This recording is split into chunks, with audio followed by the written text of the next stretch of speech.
I guess so. Yeah. I've got 6:59, but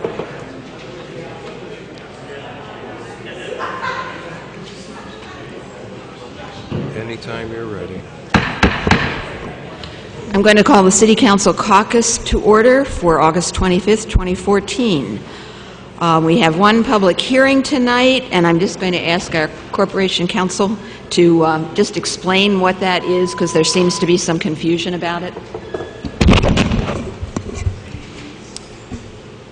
Yeah, the public hearing tonight, it's not going to be setting the fees for anything having to do with the park. It's just about whether or not the council wants to authorize the code to be changed to allow for a fee to be set for the use of the pavilion in Steinmetz Park. Okay, thank you.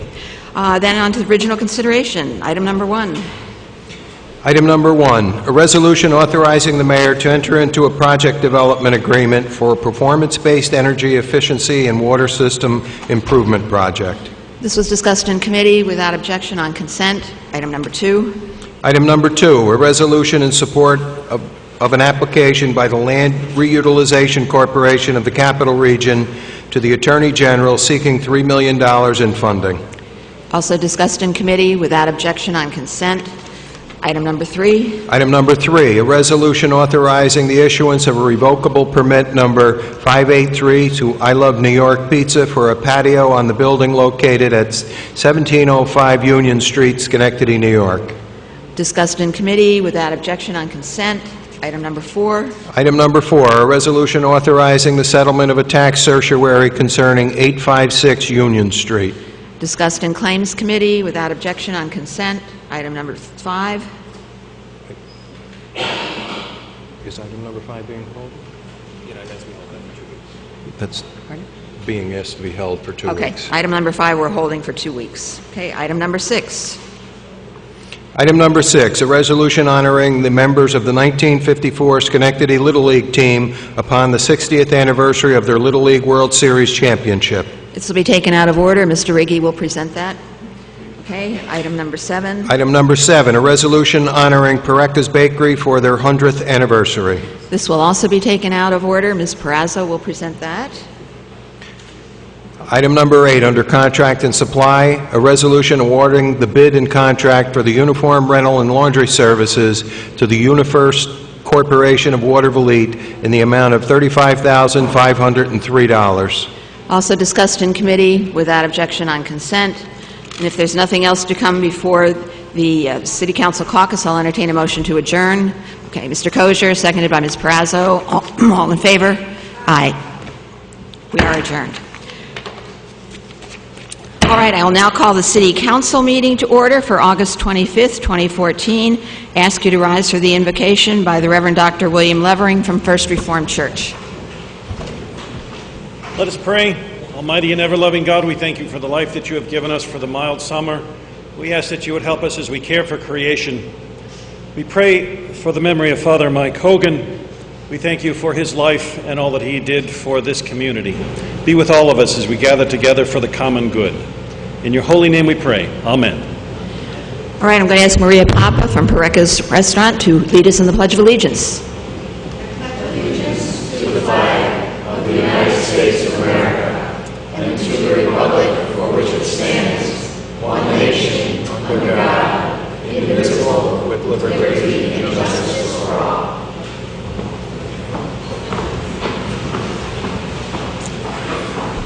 All right, if the clerk would call the roll. Ms. Perazzo? Ms. Porterfield? Here.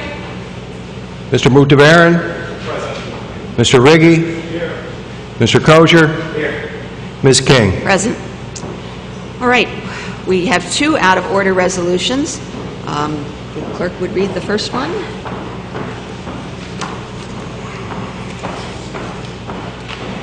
Item number 6, a resolution honoring the members of the 1954 Schenectady Little League team upon their 60th anniversary of their Little League World Series championship. Mr. Riggi. Thank you, Madam Chair.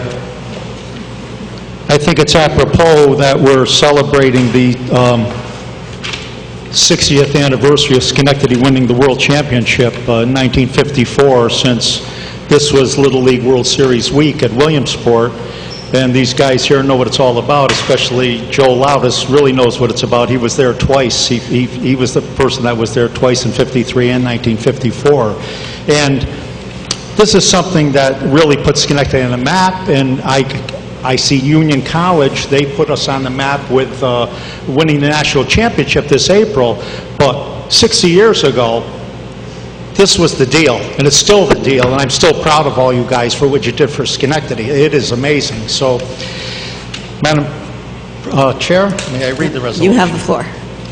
Oh, I just want to preface this with Joe Loudis will accept this for the 54 team, but it will be in Schenectady High School on display with all the memorabilia from there. And also, the 27th, this Wednesday, 11 o'clock in the morning, that's when we're going to have the street rename on Norwood Avenue after Coach Mike Maeda. So I hope everybody's going to show up for this, because that's another real good thing, and I want everybody to get there for that. Okay, a resolution honoring the members of the 1954 Schenectady Little League team upon the 60th anniversary of their Little League World Series championship. Whereas the state of New York takes great pride in acknowledging anniversaries of historic events which brought great prestige to the state, and whereas in 1954 the Schenectady Little League team won the coveted Little League World Series championship in Williamsport, Pennsylvania, and whereas the team was led by manager Mike Maeda, coach Lou Mazzucci, and trainer Dominic Lindy Bonone, and the players were Jim Barberi, Chuck Caputo, Bill Connors, Marty Dwar, Warren Pete Fenix, Joe Kazmar, Bernie Latano, Joey Loudis, Billy Mazzucci, Chuck Neidl, Johnny Palmer, Mike Radvicka, Fred Riggi, and John Sicoscio. And whereas Jim Barberi, Bill Connors, Joey Loudis, and Billy Mazzucci were part of the team under the same coaching staff that was the runner-up in the 1953 Little League World Series. They only lost 1-0, by the way. Whereas, advancing to the semifinals, the team saw another hard-earned victory over Masontown, Pennsylvania. And whereas in the high-pressure final game against Colton, California, which was watched by over 10,000 enthusiastic fans, Schenectady again was victorious by a score of 7-5, and pitcher Billy Mazzucci earned the win. And whereas throughout their impressive season and exciting tournament, Schenectady players exhibited remarkable athletic ability, sportsmanship, and teamwork. And whereas as a tribute to their legacy, team members were inducted into the Schenectady High School Athletic Hall of Fame in September of 2004. Whereas they are wonderful role models for ball players of all ages across the country. Now therefore be it resolved that this legislative body pauses in its deliberations to congratulate the members of the 1954 Schenectady Little League team upon the 60th anniversary of their Little League World Series championship. Madam President, I move this resolution. All right, seconded by Mr. Mudavaren. All in favor? Aye. Congratulations, sir. Well, we need a spokesperson. By the way, this is Joe Loudis, Jackie Sirocco, and Chuck Caputo, and Tony Bonhomme, whose father was the trainer of that team. Joe, you going to say a few words? I'd just like to thank everybody for this. It's been great. And on Wednesday, the three of us are going to be there to name that street after Mike Maeda. Is long overdue. He was a tremendous gentleman, and our anniversary, excuse me, was just up, and it's a tremendous feeling. Thank you. Thank you. And I just want to say one more thing. A lot of people may not know this, and I'm big in history, especially at Little League. These guys are my heroes. Their first game in Williamsport, they played a team from Lakeland, Florida. And Lakeland, Florida had a baseball player on that team named Boog Powell, and he became an all-star and won World Series with the Baltimore Orioles. Well, Schenectady had an Afro-American on their team, Petey Fenix, and there were some nasty things that went on the night before the game about Petey. Well, Mike pulled the guys together and said, listen, guys, they wanted to go in there and do a job on these guys. Let's do it on the field. Well, they did. They beat them 16-0.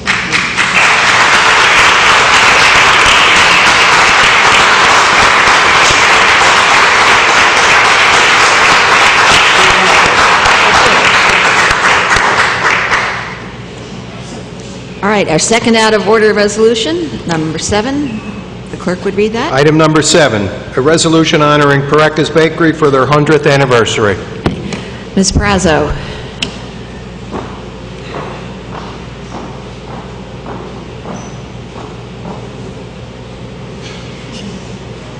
Madam President, You have the floor. there's just one problem. I don't see the whereas that I cut my teeth on the crust of Pareca's bread as a child. I don't see that as part of this resolution, but anyway. This is a resolution honoring Pareca's Bakery for their 100th anniversary.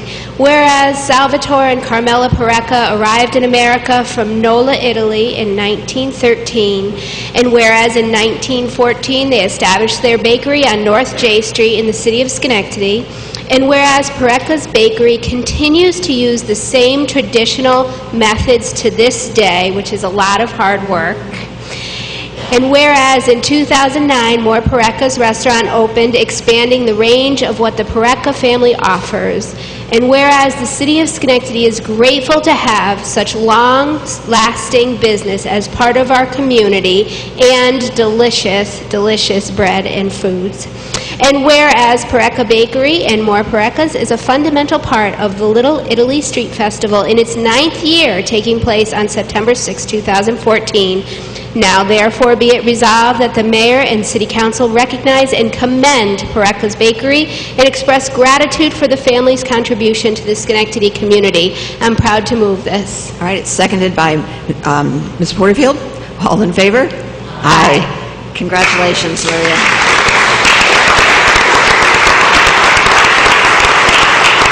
Thank you so much. This means a great deal to me.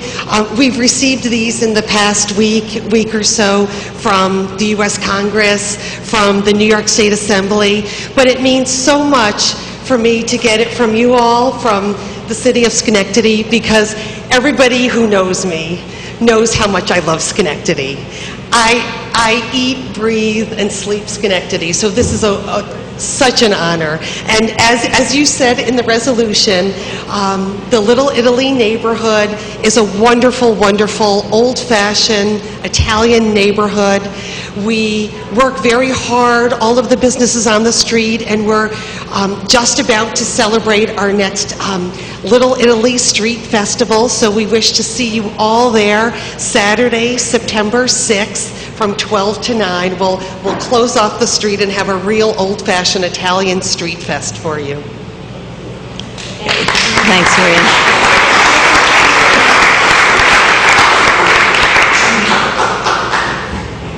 All right, we've already mentioned the public hearing, but I have no one signed up to speak for that, so I'm going to declare that closed.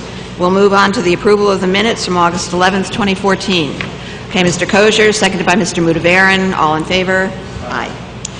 Communications and petitions.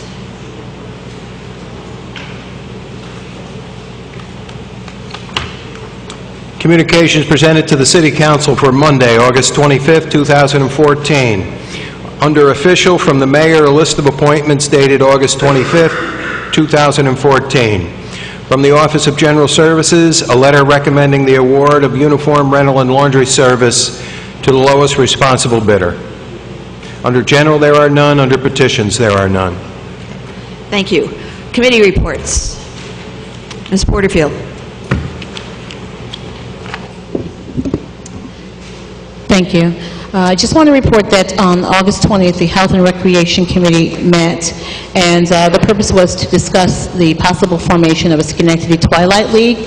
Right now, this is just in the stages of exploring to see if there's teams out there who want to do that. So the committee met to discuss it with the folks who are proposing it. Right now, there's no definites, and it would if it were to happen, it would happen in either 2015 or 2016. So just to let folks know that that is something that it's a possibility. Thank you. Okay, thank you. Any other committee reports? All right. Then we'll move on to privilege of the floor related to the legislative agenda. I have no one signed up to speak on the agenda, so I'll declare that portion of the meeting closed, and I'll entertain a motion to approve the legislative agenda. Okay. Ms. Perazzo, seconded by Mr. Mudavaran. All in favor? Aye. All right, we will then move on to privilege of the floor regarding city business. I have 22 people signed up to speak on this. Patty Huber.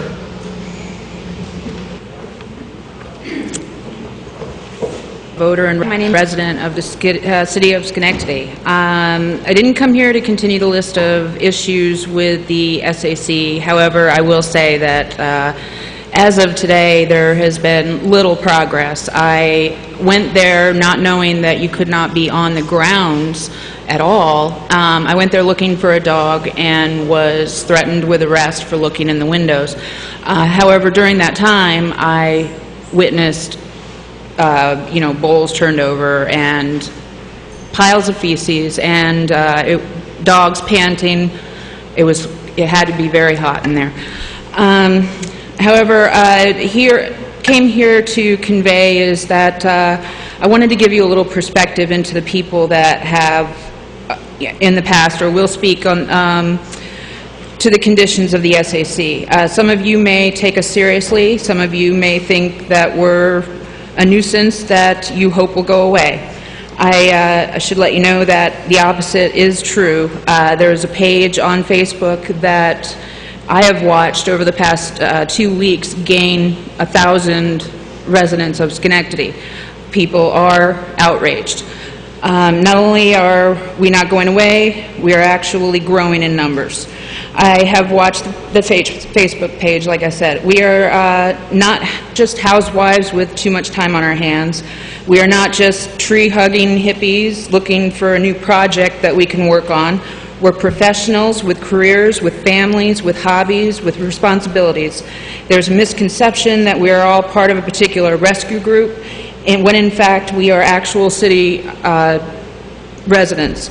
And we represent many different walks of life. We're individuals speaking out for the innocent innocent living creatures who can't tell you how much they are suffering. In reality, we don't want to be here. We are leaving behind our careers, taking time away from our families and our lives because someone needs to stand up. Whatever your religious or spiritual beliefs may be, I think it can be agreed upon. Innocent beings need the help they cannot ask for themselves. And you don't have to be a dog owner. I don't own a dog.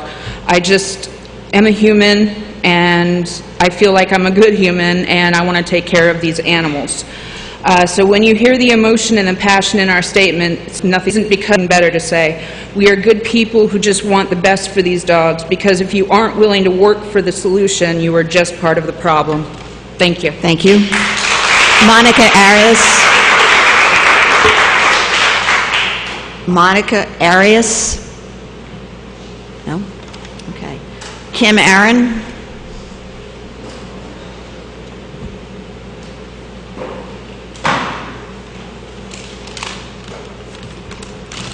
I'll try to make this as brief as possible. I have a cold, but I am a resident and voter in Schenectady County, Schenectady City, and what I've seen and heard in the last 2 weeks, not only on Facebook, but talking to people in the community, is outrageous to me. I just want you to picture a room, sort of like a cell, that you're locked in. There's no air conditioning, it's hot, it's humid. Your so-called fresh air is coming from the windows that are open on a sewage treatment plant. That's your fresh air.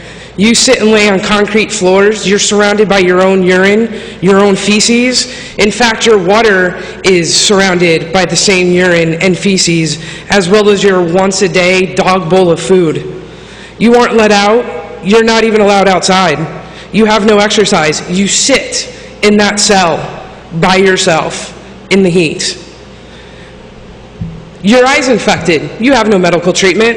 As your eye grows more and more infected for the possible 7 to 10 days that you're there, the pus builds up around your eye. You're in pain. Yet still, you have no help. You have no care. Occasionally, a person might walk past you. They pay you no mind. They pay you no attention, not even a pat on the head.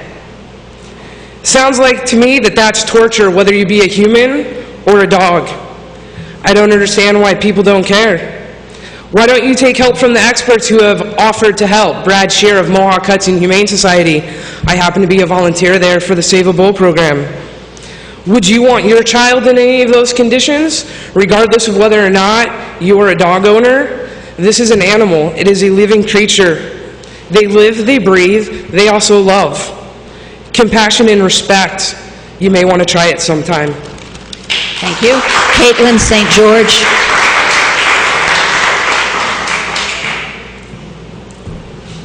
I think the residents of Schenectady County would be absolutely appalled if they knew that their taxpayer dollars are paying for these animals to live in absolutely inhumane conditions.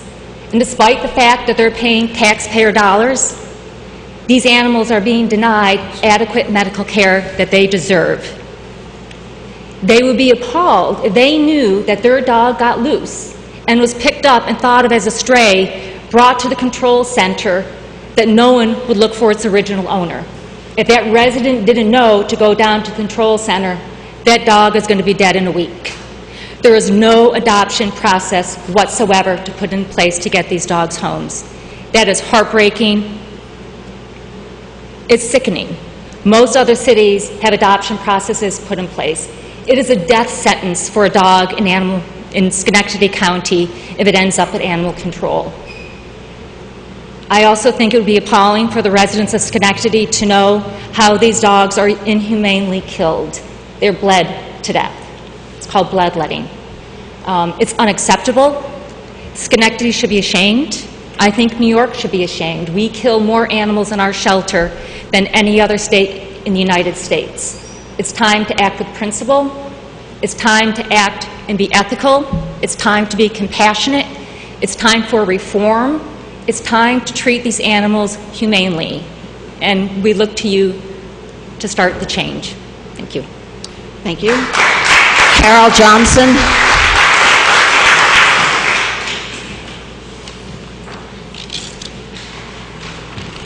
Good evening. My name is Carol Johnson. I'm not a resident of the city of Schenectady. I'm a resident of the Capital District. Nelson Mandela said, "We can change the world and make it a better place. It is in your hands to make a difference." This empowering concept is the principle behind animal rescue for many of us. I want to believe that it is also the principle for those such as yourselves who have opted to be the voice of the community by serving local government as members of the Schenectady City Council. It is your desire to make Schenectady a better place for all, to which I plead today. Both Alexander Hamilton and Malcolm X have been attributed with the quote, "Those who stand for nothing will fall for anything." Much has been made of late of the conditions at this animal control holding facility, with many of us saying that it's inhumane and others suggesting it's good enough.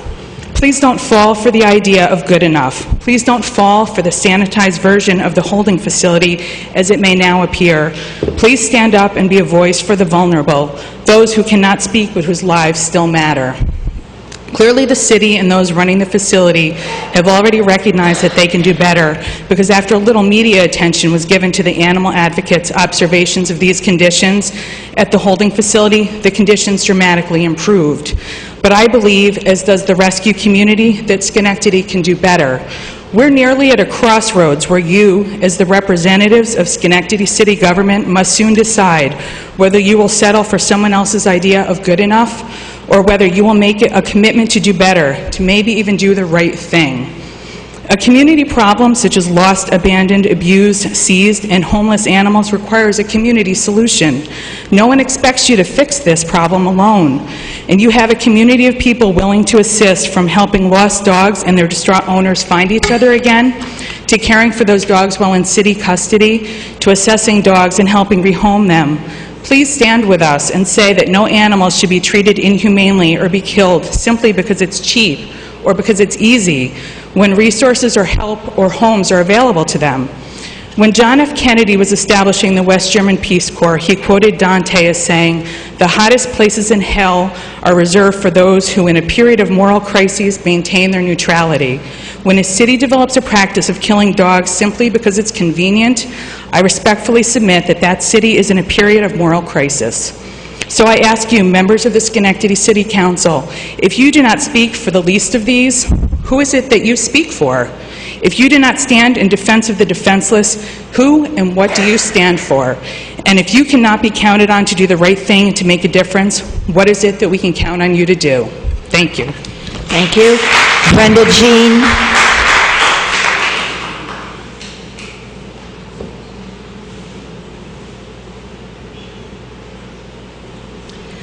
Good evening. My name is Brenda Jean, and I am reading this letter from Irene Rose Isherdine. She had, last Sunday on 8/17, her dog Amber got out of the house and ended up being picked up by Schenectady Animal Control later that morning.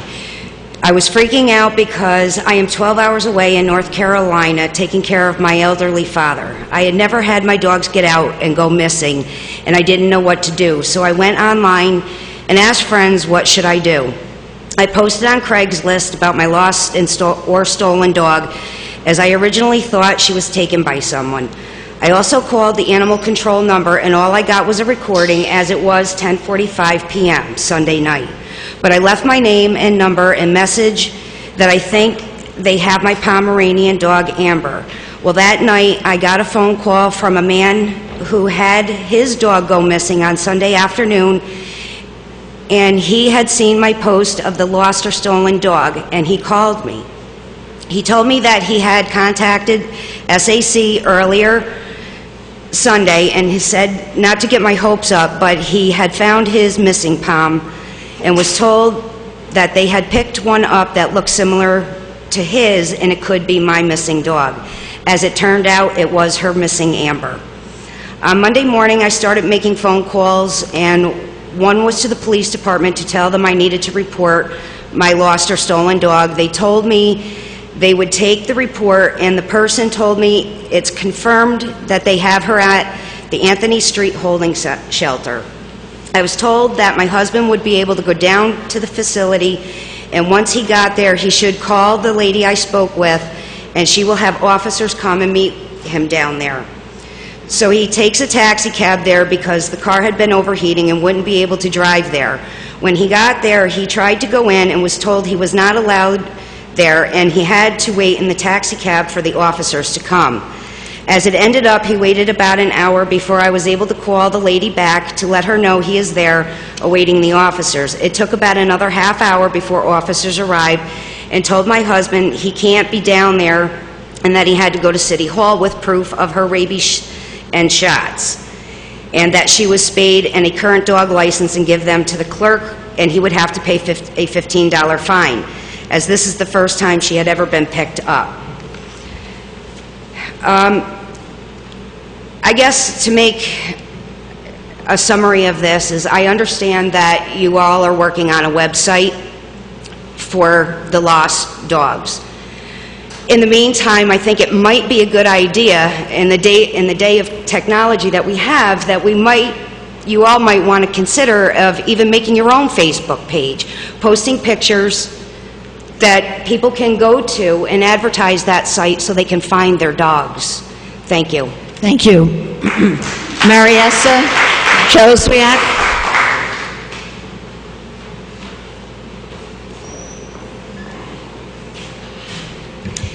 My name is Marisa Joswiak. I am a Capital District resident.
That was 2 minutes of confusion, wondering, anxiety.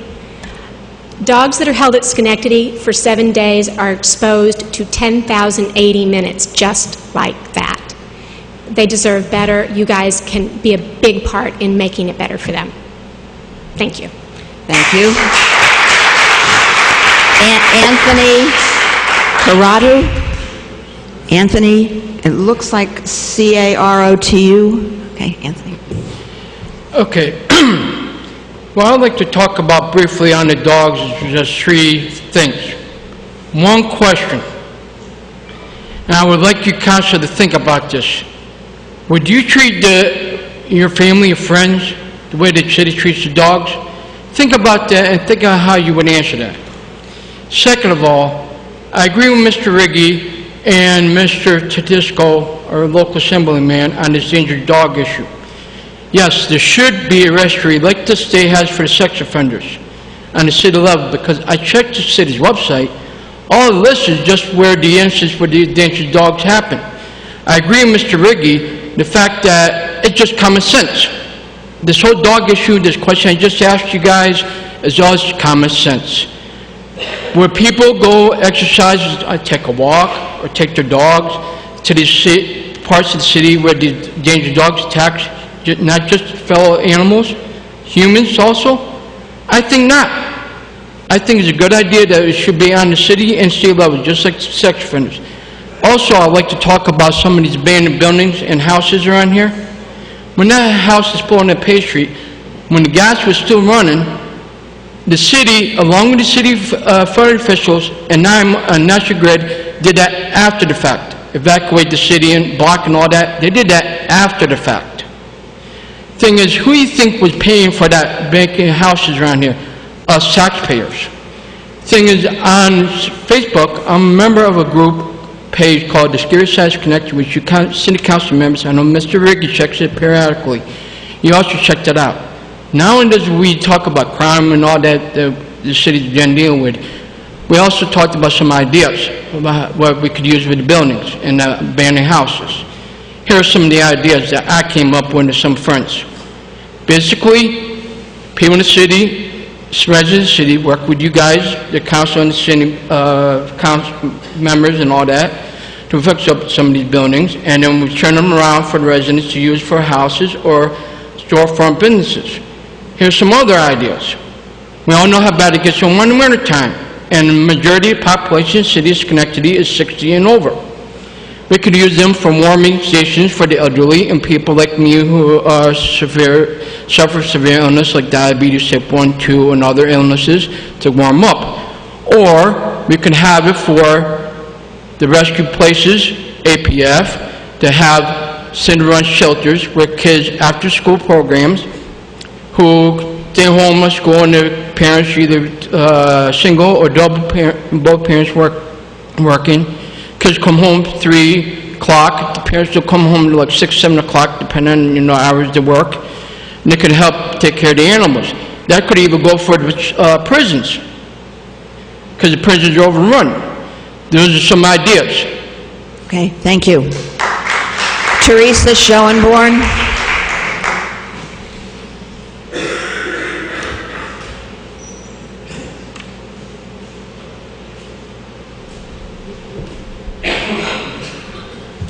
Never done this before, so bear with me. There is a right and a wrong. There is a humane and an inhumane. The animal control building is both wrong and inhumane, and anyone with a heart can see this.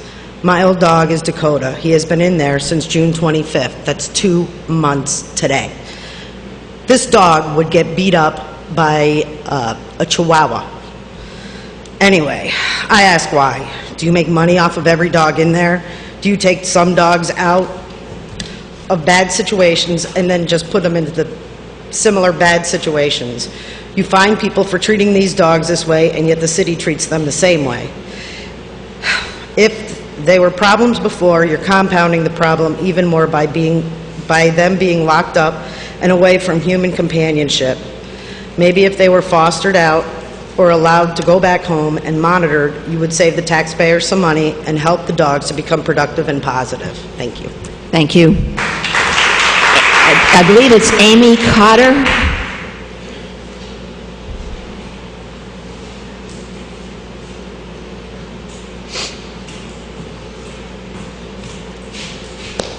Hi, I'm Amy Conger. My dog is Dakota.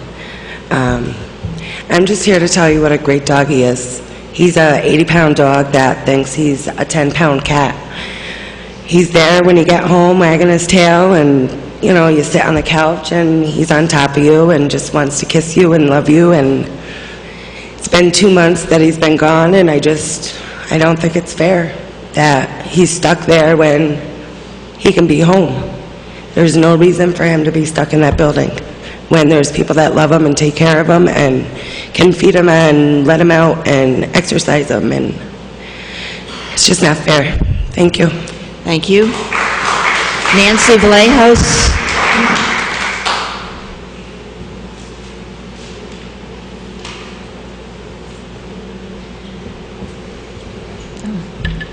Hi, my name is Nancy Glahos. I'm a resident of Schenectady County, and I'm here today to ask and plead with all of you to improve the conditions at the animal control holding facility, to make them cleaner, more sanitary, to give the dogs more fresh air, social interaction, and vet care if needed, to allow for an adoption process if a dog is not claimed within 7 days, to improve the process for owners to find their lost dog. And I had the question if any of the council members have actually been to the facility and seen it, because as you're making your decisions, that can make a big difference. If you've been there, you've seen it, you've seen the dogs, versus trying to make decisions from a distance. So if any of you have not been there, I would urge you to go see it. And finally, I think dogs depend on human beings. They depend on us for basic survival and care and responsibility. If the dogs that wound up there because their owners were in some way irresponsible and the dogs got loose, or maybe they were abandoned, I would say let's not fail them twice, and let's bring them to a place that at least has humane conditions where they're treated well and given an opportunity to be adopted and have a nice life. So thank you for your time. Thank you. Tina Hudson.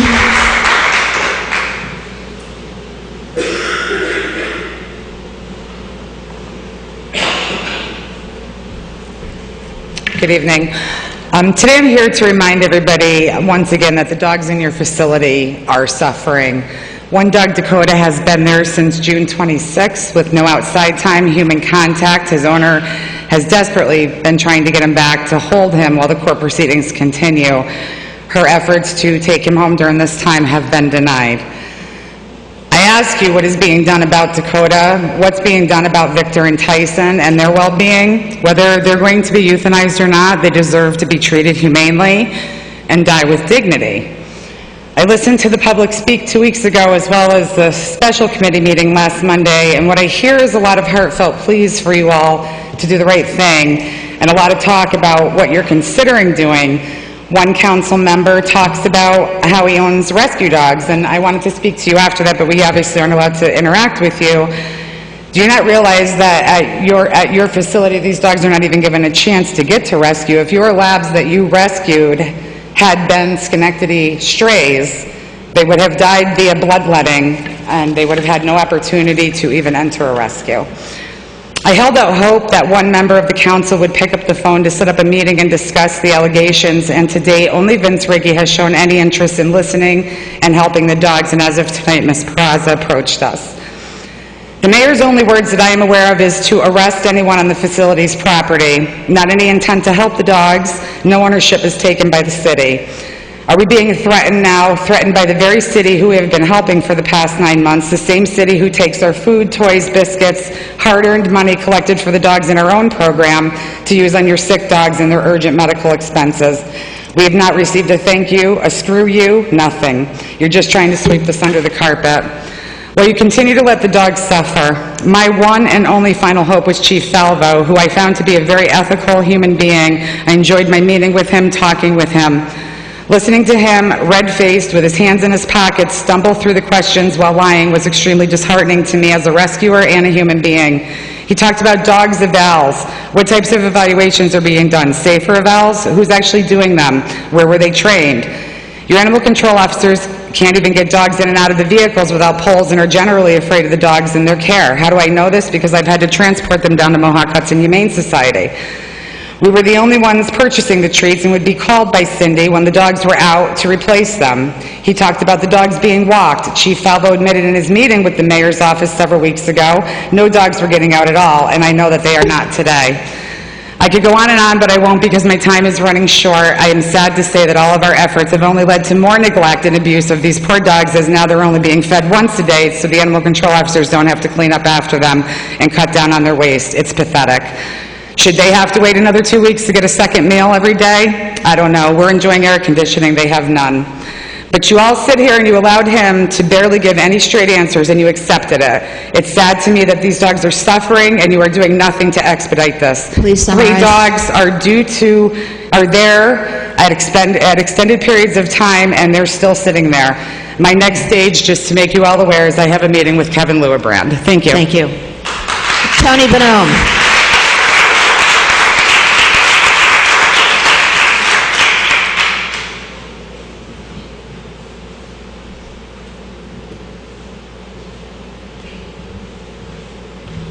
Tony Bonhomme, Bellevue. I have to apologize. Last meeting, I got up and I spoke about the Front Street pool. When I got home, my wife says, she put on the replay of the meeting, she says, watch what you said. Every time I mentioned 2 hours, I said 2 hours a week, 2 hours a week, 2 hours a week, the contract. It's 2 hours a day that they were supposed to stay open. And I thought I had spoken before on that, so I made a mistake on that. Every time I mentioned, instead of day, it was week. And I still hadn't gotten an answer yet. A month ago, Mr. Kosher was supposed to let me know what was going on. I haven't heard anything yet. And then last year they were open, closed on a Sunday. They weren't supposed to do that according to the contract. So summer's over, but for next year, I hope we open our eyes before we sign any contracts. Thank you. Thank you. Dave Monte.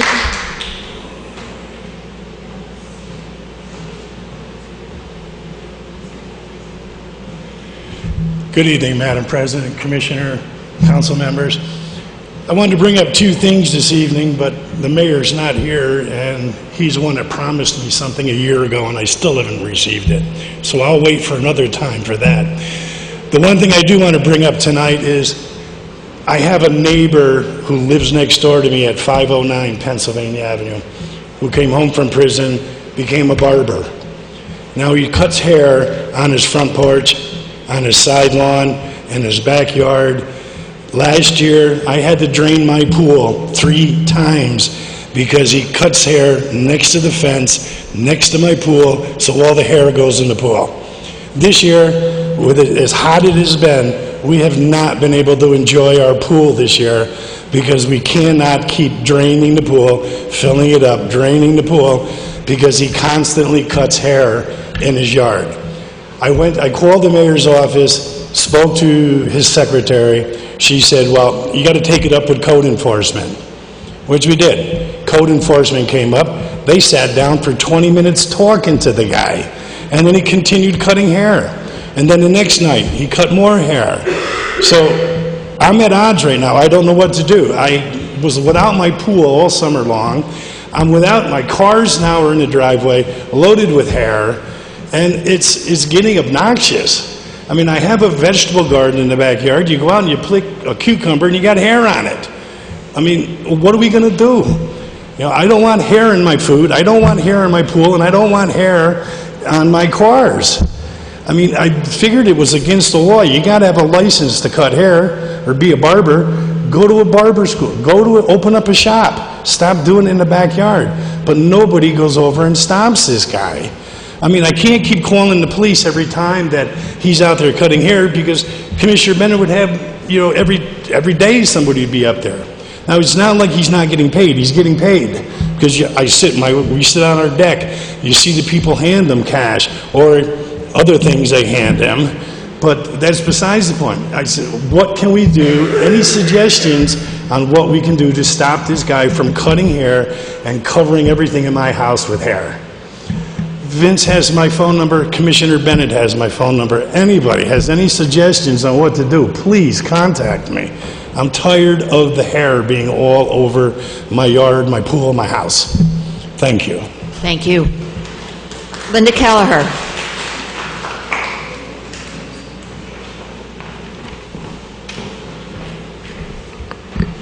Good evening, Commissioner, City Council President, City Council members, and fellow city residents. I'm Linda Kelleher, and property owner and resident of the city. As president of Central State Street Neighborhood Association, neighbors contact me with issues. I would like to commend the council for recommending to the Planning Commission a moratorium on future convenience stores. This is encouraging for the future. However, it does nothing to address the problems of some existing convenience stores that we as residents are living with on a daily basis. It seems these convenience stores are far from the mom-and-pop stores many of us remember growing up.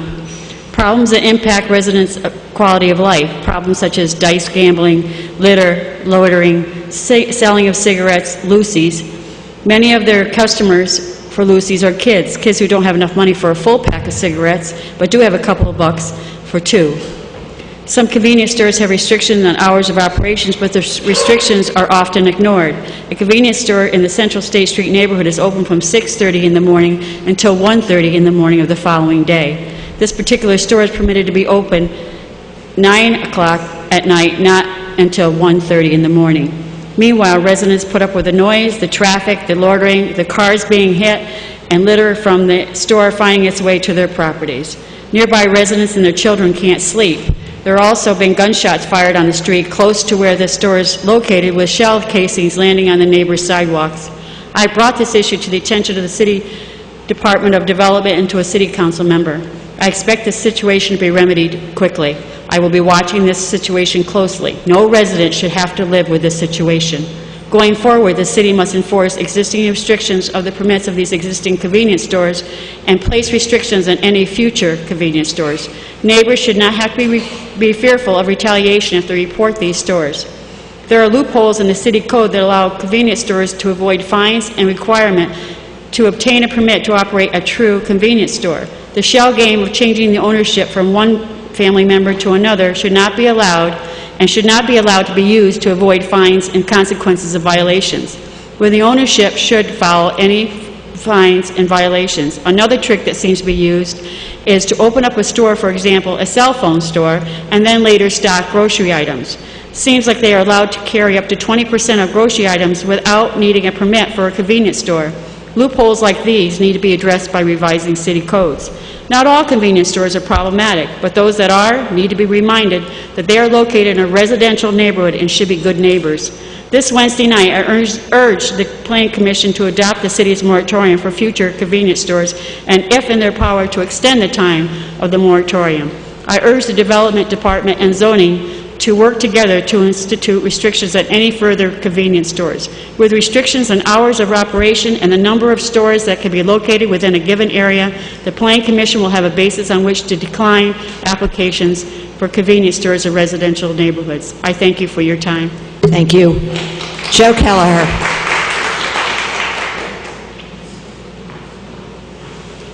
Marion?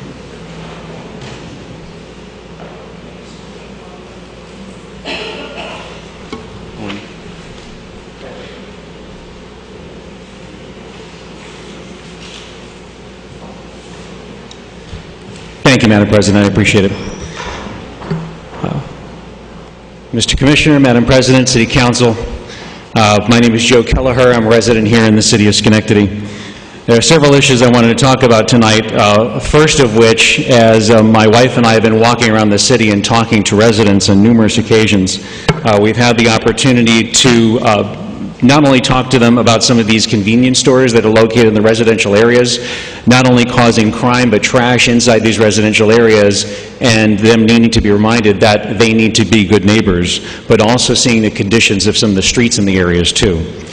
In fact, over on East Home Avenue in the Woodlawn area, just last week, there was a hole in the road next to a storm drain that you could see right down through to the bottom of the drain. That was right next to it, right through the asphalt.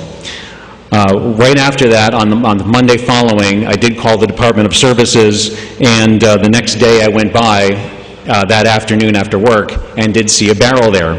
As of today, not only the storm drain was removed and the hole is bigger with it over it, so it does look like the repairs are starting to be done, but they also went down the street and filled up the potholes. So as much as I would like, I do want to commend the Department of Service for taking care of the streets and for their quick action upon my call, and that's appreciated to see our tax dollars at work taking care of these emergencies. Inasmuch, in talking with our city residents, there's an increasing number of vacant homes in the city causing decreased property values. The businesses are allowed to be reassessed. However, residents, when they go to get reassessed, are denied. The businesses come and go, but residents, they own homes here and they're here to stay. They're being denied these reassessments. And in the interim, they're unable to get proper refinancing and are held to pay higher tax dollars in the interim, where in some people's cases, over the past year alone, past 15 years, some of these numbers have quadrupled. With all this being said, for there being a vacancy on the City Council, I've passed around my resume to be considered to fill the vacancy on the City Council just until the election in this November. I hope that you'll take that into consideration, as I'm not working as a candidate. I'm working as a resident, as a resident here in the city. I'm not expecting anything in return. I'm doing this for the people and definitely not for myself. Inasmuch, the pleas that you heard from people here behind me here today to take care of the animals over at the SAC, allow me to offer this here. We have volunteers that are willing to work. We have the incarcerated that could use these animals to do rehab with and to take care of the facilities. And some of these animals could be trained for service animals as well if they're not claimed in the proper time frame. I hope this helps. Thank you. Thank you. Mary Edwards.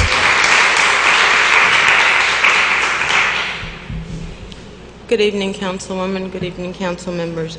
My name is Mary Edwards. I reside and own the property at 930 Glendale Place in the city of Schenectady. The reason that I'm here tonight is several months ago, thanks to Mr. Riggi, I had some plumbing issues that the city did rectify, only to find out that the building across the street from me, which is on Davis Terrace, had a broken pipe that had been leaking for God, we only know how long, to the point that it saturated the ground, which left me eventually with a major main problem. That problem was attempted to be fixed by myself with a contractor that was licensed and given permits by the city to come and do the work. The work is undone till today. I have reached out to the mayor's office. I have reached out to anybody that I can.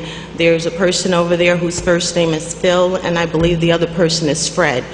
Every time I talk to them, we'll give you a call back, we'll give you a call back. I've not received a call back. I've been talking to Megan in the mayor's office constantly over the past 3 weeks.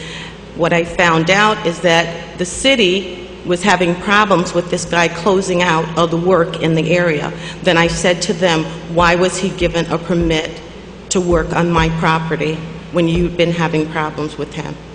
As a taxpayer and as a voter, I feel that is unjust. There's no way I should be spending my time chasing the very people that are put in place to serve me and other folks here in this community. Recently, as of 3 weeks ago, 87-year-old woman living in Bellevue. 87 years old, lived here all her life. She's to a place right now where she cannot maintain her property.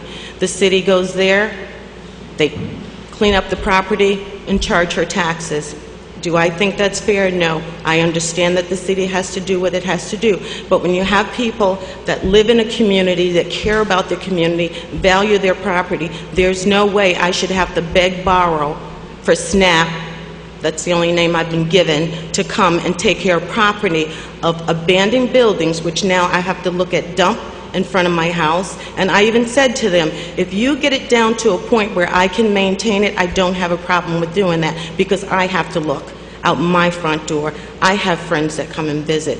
Even the driveway or the street right now, all the rocks and the stone, the dust is everywhere. My neighbor next door, who has also been an advocate for me, has said, you know, Mary, I've gone to the mayor's office.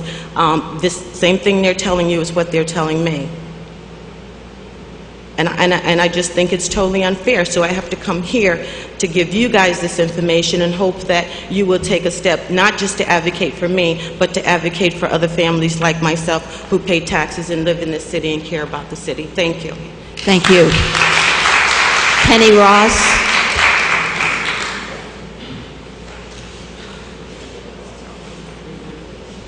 Hi, my name is Penny Ross. No, I'm not a resident of the city of Schenectady, but I've had a hands-on approach with the animal control officers for the last year.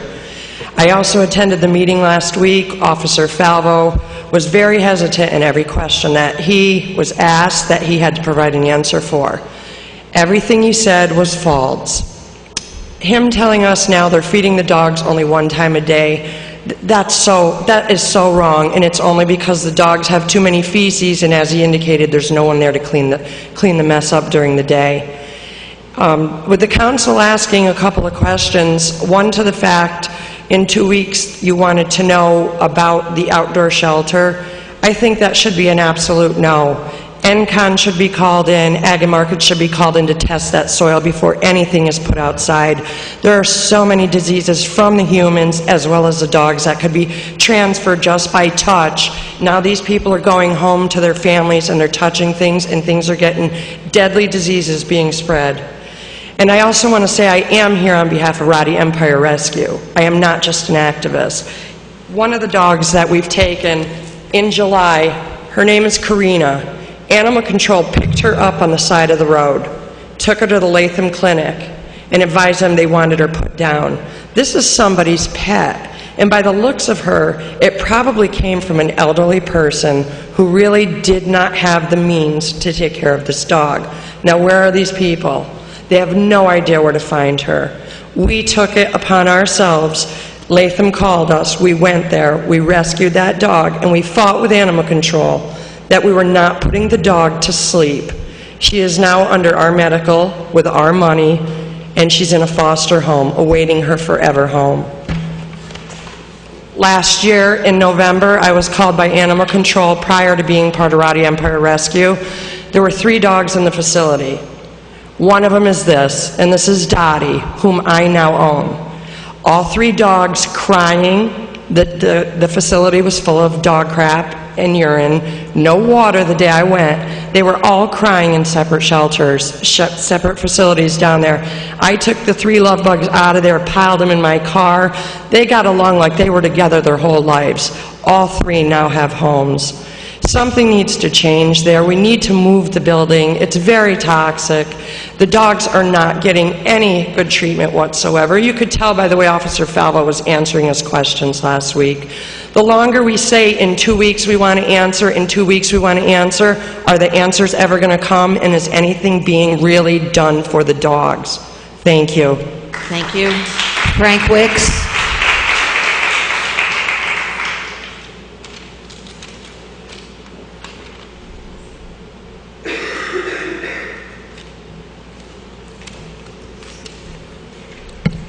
Yeah, my first comment was Joe Kelleher and his wife Linda. I got to know them a little bit. They had a information meeting hosted by Joe Sinatra and Richard Jeanette over at Arthur's a while back, and you know I really like to have him seriously considered for the vacancy here.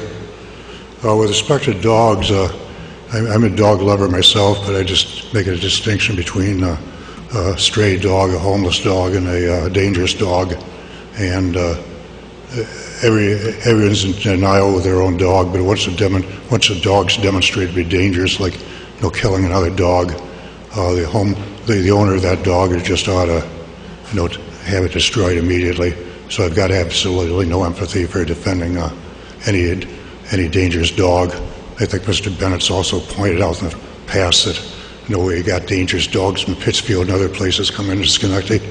If you look at the pictures of dogs up for adoption in the paper, most of them are pit bulls, which really means that the owners can't handle them and want to pass them on to someone else. So my view is, separately, I have a lot of empathy for the humans being held down at Guantanamo for 10, 12 years without any legal rights, and 80 or 90 of them are cleared for release but nowhere to go. I've actually written to President Obama. I've got a letter back from him saying he's working on it. I tell him just release them to this country and monitor them. You know, that's the best thing we can do for everyone concerned. But finally, we have the situation out in Ferguson, Missouri, and a young man is killed by a policeman, and there's I guess all the details are not in here, but the one thing that is clear is the culture out there that the police department, isn't good, and here in Schenectady it's not good either. I'll also say it's better now than it has been in the past, and I think Mr. Bennett deserves some of the credit. But so my examples of bad behavior is, basically, the police department $700,000 over budget, as shown by the auditor, and I think there's a unnecessary overtime, sick time, padding overtime. The second one is using the police department to, in my case, slandering small business people, and specifically a small store owner, a friend of mine, Mr. Fabio, by lining up 4 police in front of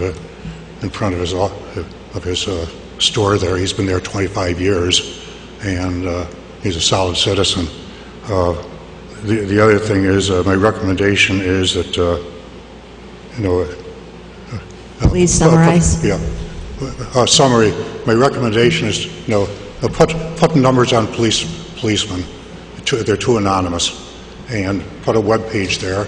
And I see good police there, I want to report they're good police. I see bad police, I want to report them. And I'd be happy to talk to Mr. Bennett about this. Okay, thank you. Heather Newell?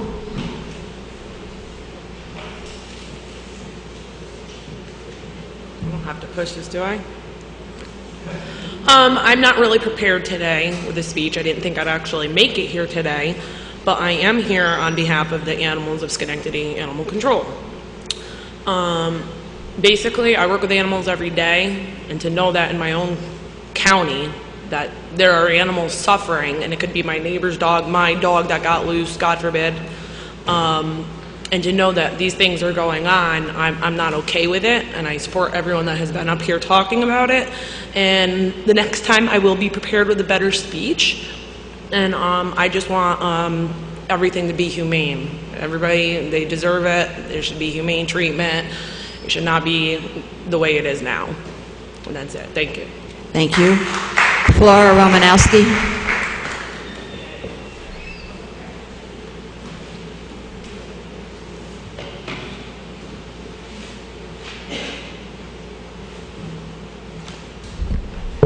Good evening, Public Safety Commissioner Bennett, Chair King, Valadico, and members. I wish to announce a fundraiser that we are having. It's NAMI, National Alliance for Mentally Ill. It's September 4th on a Thursday, 4 to 8 at the Tom Isabella Pavilion. I feel at that time probably the pigeons will be snoozing. It's our annual fundraiser, and all the officials are invited. It's a public invite to all of you, to all the county, to anybody running for office. Stop by and say hello. Bobby will be there to greet you. And it's families, friends, and consumers. Usually it's 100, 150. So stop by and maybe say a few words with everybody. I have to take my glasses off to see. We're affiliated with the nation's largest family organization that speaks for adults and children with mental illness. In addition to advocacy, we educate others about mental illness, provide families contending with mental illness with vital emotional support, at our monthly meetings. Last year was very, very busy for NAMI. We ran 3 of Charlie Rose's Brain Series at the Schenectady Public Library. It's always open to the public. We continue to support, it's a peer group. We sponsor outdoor activities for consumers and expanded our lending library, all sorts of tapes for anybody who wants to know anything about these problems. We also donated to Mohawk Opportunities, Bethesda House, City Mission, RSS, to name just a few that provide a consumer-oriented service. We also very much for the last, I don't know how many years, support the alternative court, people with minor offenses, to keep them out of jail. But this year we are very happy because we worked for a long time because we hear that it's been very, very successful nationwide. We have a forensic task force, the CIT Crisis Intervention Team training, and our police did get some training on that, we're very happy to say.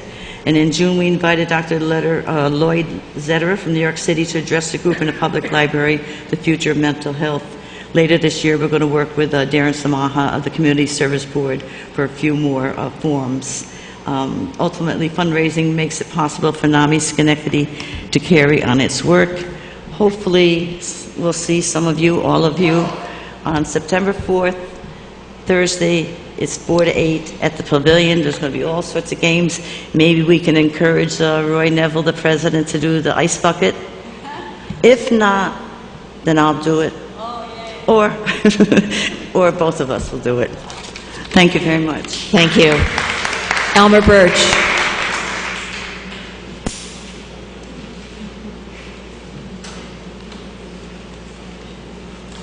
My name is Elmer Birch. I live in Niskayuna. I did an opinion piece in the Gazette 2 weeks ago with regard to Metroplex. And my concern is, there were a lot of facts in there, is what I tried to do. And one of the facts that I tried to emphasize is that the board of directors are 11 people. 2 of those 11, which is more than any other community, are from this city.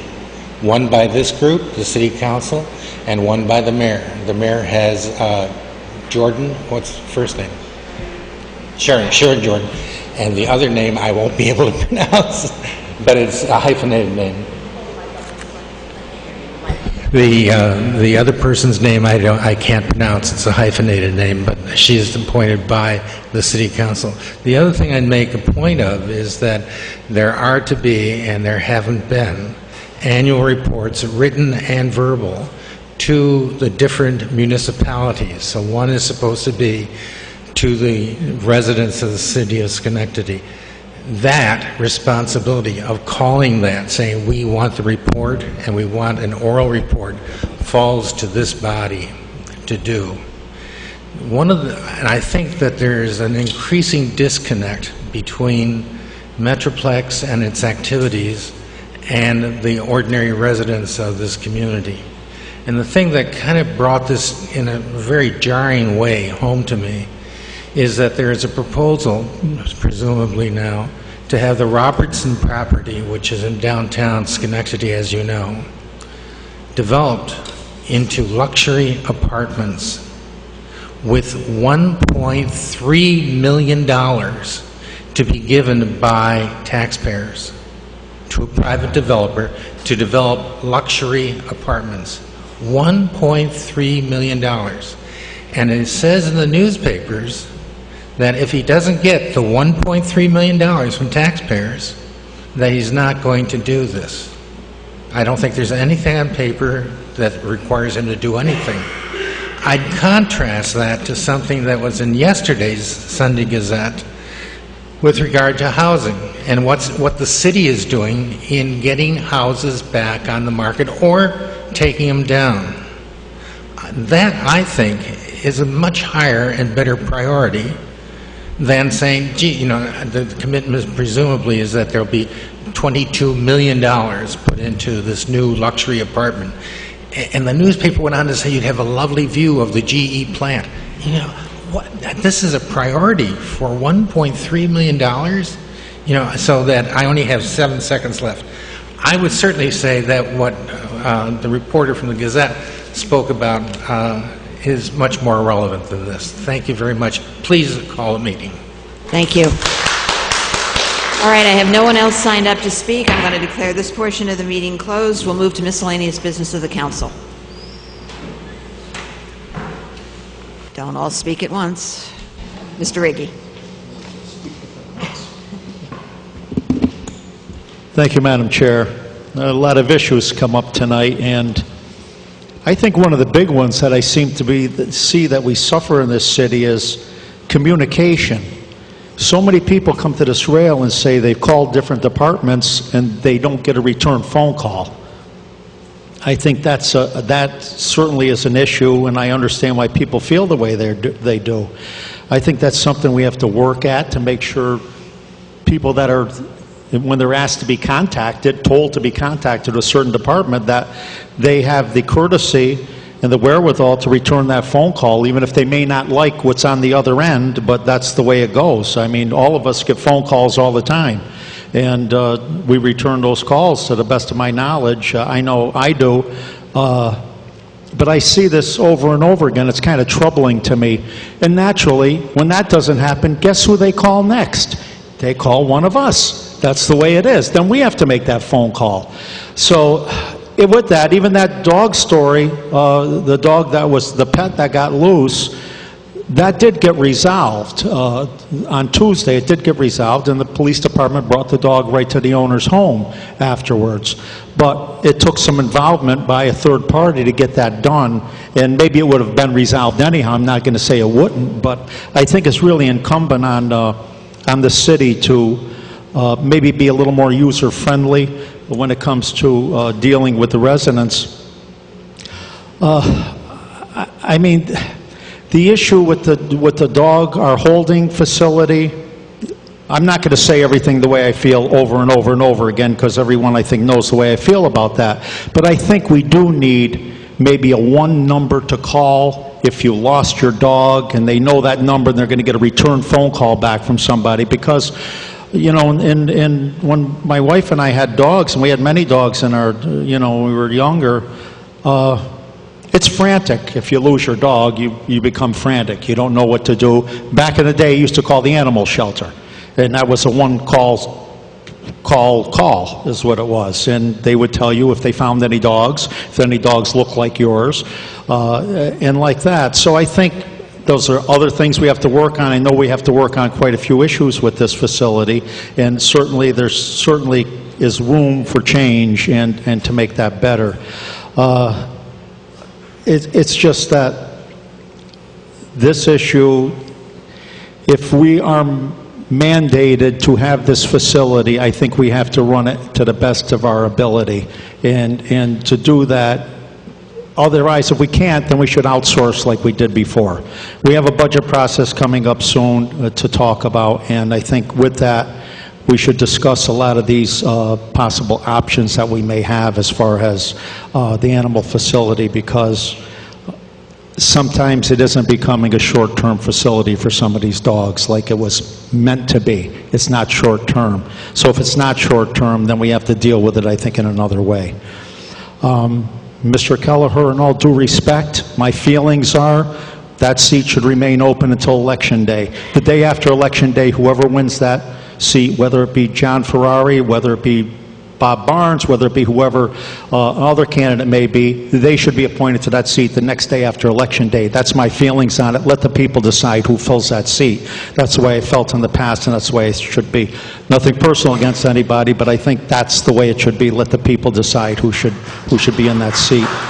On Mr. Monti, I think your issue is clearly a zoning issue, and I think I turned it in as a zoning issue when it was first brought to my attention. There's zoning issues that go on sometimes, and they're not being dealt with. That's another quality of life issue, and I think that that should be addressed, and hopefully our zoning director will take care of that. Again, I want to welcome everybody, anybody that wants to come on Wednesday morning for the event on Norwood Avenue. This is something that's been a long time coming, and I think with all the hoopla about World Series, Little League World Series, again, this is something, you know, what Mike did was something with all those children, and I think it's something that's a long time coming, and I'm glad it's going to happen. So I hope to see as many people as we can there. There's going to be quite a few Little League players there that I know of that are coming, so I think it'll be a nice deal, and it's supposed to be a decent day, too, we'll hope. So thank you. Thank you. Anyone else? Ms. Porterfield. Thank you, Madam President. And I just also want to say thank you to all the people that came down regarding the facility. I am personally no longer a dog owner because I feel like the amount of time that I'm away from home wouldn't be fair to an animal. And based on what I've heard, there is definitely some things that we should be looking at to address, specifically our policies and procedures. It was troubling to hear the story about that the people didn't know who to call or what to do. And if we can just, you know, just give people information, it's extremely important. I know that there's been some work done within the city in terms of, you know, community involvement, and I know that the answer doesn't always happen immediately, but I just want to let everyone know that what you have to say is not falling on deaf ears, and although you may not always see what's happening, there are efforts made because what you're saying is important. Most recently, it even brought it more home to me. I have my nephew, well, my sister's grandson, their dogs got out. And he calls sons, grandmother, call 911 because the dogs are out. So for them, it was important because a member of their family was out. So I understand and I appreciate your passion for what you do and caring about the animals. And so I personally am willing to support Mr. Riggi, whoever's taking charge, because sometimes it just takes one or two people to take the lead and the rest of us to support them. So I'm willing to support in us making the changes that need to happen to make the facility a better, more humane place for the animals that are there. So, you know, continue to bring suggestions forward, because I don't think that we necessarily have all the answers, and for people who do this all the time, it's good to have information from them. So thank you again for coming, and I am committed to supporting changing the things at the facilities that need to be changed, to improving them, and to making it a more humane place for all animals to be. Thanks. Thank you. Anyone else? Okay, Ms. Perazzo. Yes, for those people that weren't at the committee meeting, I asked that we start with 3 basic steps. One is that we get a robust web page with photos and information and clear-cut steps and procedures to find your lost animal, and the mayor is working on that currently. The second thing was for our legal department to look into how we can utilize our volunteers and how we can use the people who have passion for that, and our legal department will be coming back to us on Monday night with those recommendations and how we might go forward. Also, in addition to that, I lost my last point just like I did when I was talking outside. It'll come back to me. But anyway, you know, I think we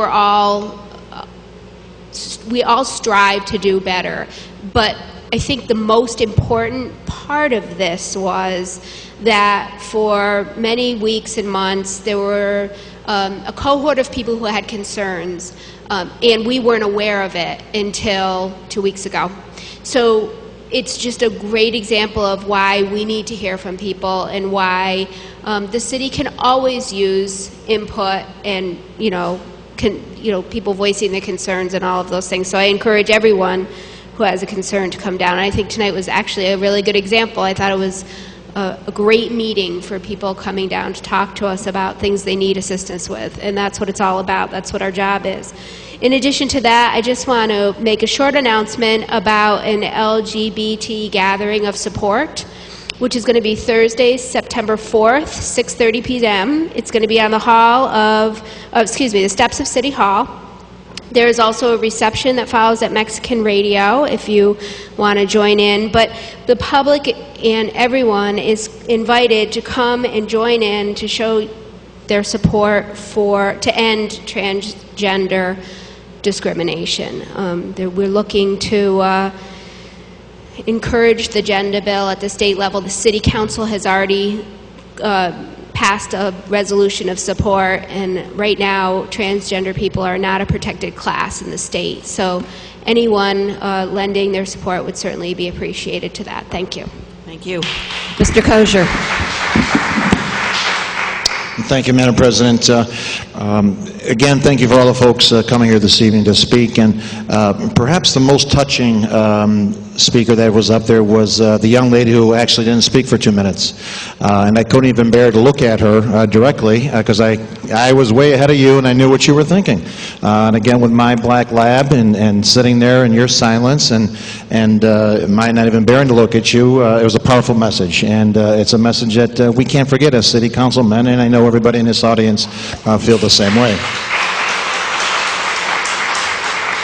So again, with saying that, we certainly make the commitment, as I'm sure all our city council members do, the Commissioner Bennett, I'm speaking for the mayor as well, and with Mr. Valtico, we'll certainly put 100% effort behind this to making sure that we get this resolved. The many issues that are out there, and again, it's really for the betterment of our city and for the betterment of our families. I mean, the animals and dogs are truly our family. So just a couple other quick announcements. The Woodlawn Neighbors Association, we had our annual picnic last week, and I want to thank everybody for attending. We served over 200 meals that evening, and it was a wonderful event. Thanks to all the folks that were there, Joe Kelleher, all our council members, the folks were there, the mayor was there. Wonderful event, and thank you to all the volunteers that helped coordinate that, and of course our local businesses and sponsors that supported us as well. With that, we are doing our first 3-on-3 basketball tournament at Woodlawn Park. The summer has come to a close. Our program with the Boys and Girls Club has ended, but we are going to sponsor our first ever 3-on-3 co-ed basketball tournament at the park. It's this coming Saturday, August 30th. Starts at 10 o'clock sharp. We have several trophies and sponsors. They're going to be giving backpacks and school supplies and gift cards to all the participants. They're ages 13 to 17, and there's free admission. There's no registration fee at all, and you can just go up on our website, the Woodlawn Neighbor Association.org, or go to our Facebook and find us on Woodlawn Park. Those of you who have Facebook. I don't manage to navigate that thing too good, but I kind of get to the Woodlawn Park site. And just a reminder as well, school opens, believe it or not, next week. Our summer has gone by very, very quickly, and school opens next Wednesday. And just be careful for the little ones, and of course, be aware of all the school buses that are driving through and obey the lights and the stops. It's very, very important, as we have nearly 11,000 students attending the school district this year. So it's a big group of kids. And there's a note, well, that runs in the family, I guess, Mr. Riggy, and I don't know if the offer's still out there, but Mr. Riggy's wife is, of course, a crossing guard. Pay attention to our crossing guards, but I believe we still have some openings and some needs for crossing guards in the city of Schenectady at some of their sites. So please, if there's anybody who is available or who is interested in a little part-time gig, we can guarantee good weather now, but I'll tell you what, in the wintertime, boy, that's a tough thing, and we certainly, hats off, and we appreciate all that they do for us. And just finally, regarding the Metroplex situation, back in 2004, when I sat on the county legislature, we had the opportunity to actually appoint Ray Gillen as the chair of the Metroplex, and that group has just done a tremendous job since 2004. The finances they receive it is taxpayer money, but it's from sales tax revenue. It's 0.5% of 1% that goes to Metroplex to fund the continuous businesses and opportunities that we have in downtown Schenectady. I had the opportunity just this past weekend to walk around with John Ferrari downtown, and we're on J Street, and some folks came up to us and said, "Hey, are you the mayor?" And we said, "No, we weren't the mayor." But they were here from Tennessee visiting, and they said, "What a beautiful city you have." They were to speak at Saratoga at a veterans ceremony up there, and they were staying here from Tennessee in downtown Schenectady, and they could not believe the beauty of the city and how it has changed since they were last here some 10, 15 years ago. And the same afternoon, we had some folks from Vermont looking for a restaurant, and they were looking on the boards, and once again, the same reply. They could not believe the turnaround of downtown. And as I've said many, many times, the downtown is the heart of the whole county. If the downtown is not beating, we're not going to get out to the arteries, we're not going to get out to the neighborhoods, we're not going to get out to the towns and villages, and that's what we're doing right now. We're starting to get out to the neighborhoods, starting to work in the villages and towns. But again, Metroplex has just done a tremendous, tremendous job, and I certainly encourage the council's continued support of them. And thank you to the Chair, Ray Gillen, and to all the board members as well. Thank you. Thank you. Anyone else? Ms. Parazzo? I'm so sorry, but for public record, my mind fog just cleared. The other thing that I would really like to talk about at Monday night's meeting is defaulting the animal control officer's position to someone, so that we always make sure, no matter if we have low staffing levels, if somebody gets hit by a bus, God forbid, that position defaults to somebody else, so that we can ensure that there's always consistent staffing at the facility. So I just wanted that for the clerk. Thank you. Okay. All right. Anyone else? If not, Commissioner. Thank you, Madam President. Dave Monte, we'll be talking again. We've talked over the years about a lot of things. I'll find out about the haircuts and see if I can't resolve that problem either by elimination of the barber shop or ensuring that it's done in such a fashion that does not interfere with your life. Ms. Edwards, I don't think I met you, but I will go find out. I didn't see that today yet, but I'll go online and find it, and I will go down and talk to the people that work with the plumbers and find out what really is going on here and see if I can't get this resolved for you. Okay. But that's kind of like being an ombudsman. That's part of what I do for the mayor, so I'll be more than happy to try and get this straightened out.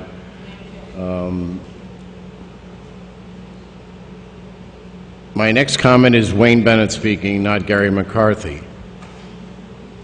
I cannot sit here as the Commissioner of Police and Fire and not respond to somebody referring to Jack Falvo as a liar. It's not the first time either that's come out of this issue. We are willing to do whatever it takes, the council, the police department, the animal control officers, the professionals in veterinary science, the different groups out there, rescue groups in particular. We certainly want to try and do the best thing for the city. But calling individuals out and labeling them as a liar in a public forum is certainly not suggesting to me that your heart's in the right place if you're the one who makes those statements, and I can assure you my heart won't be in the right place either. Jack Falvo has served this city for over 30 years as a police officer. He's a dedicated professional. For those of you who know him personally, you know what a guy he really is. He's sincere, he's genuine. Can you imagine how hurtful that comment is to him, his family? If he fired those comments in that direction from a microphone up here, you'd be calling me to complain about him. Who does Jack complain to? If we're going to make any progress at all, we can't have that, whether it's from this direction or towards me. It's gone beyond that. It's time for everybody to come down with the positive things that they can offer and give us the greatest variety of options that we can at least agree upon to try and improve the whole situation. Finger pointing is childish, it's immature, and it's irresponsible. Let's not go there anymore, all right? I can tell you Jack Falvo won't go there. So let's just all get together and get on with it. Thank you. Thank you.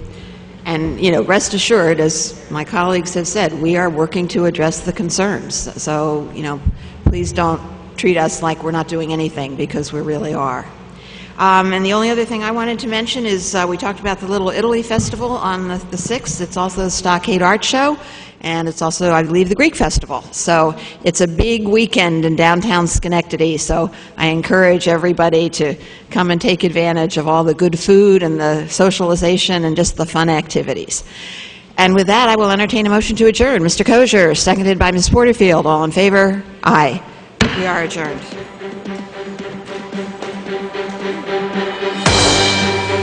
you.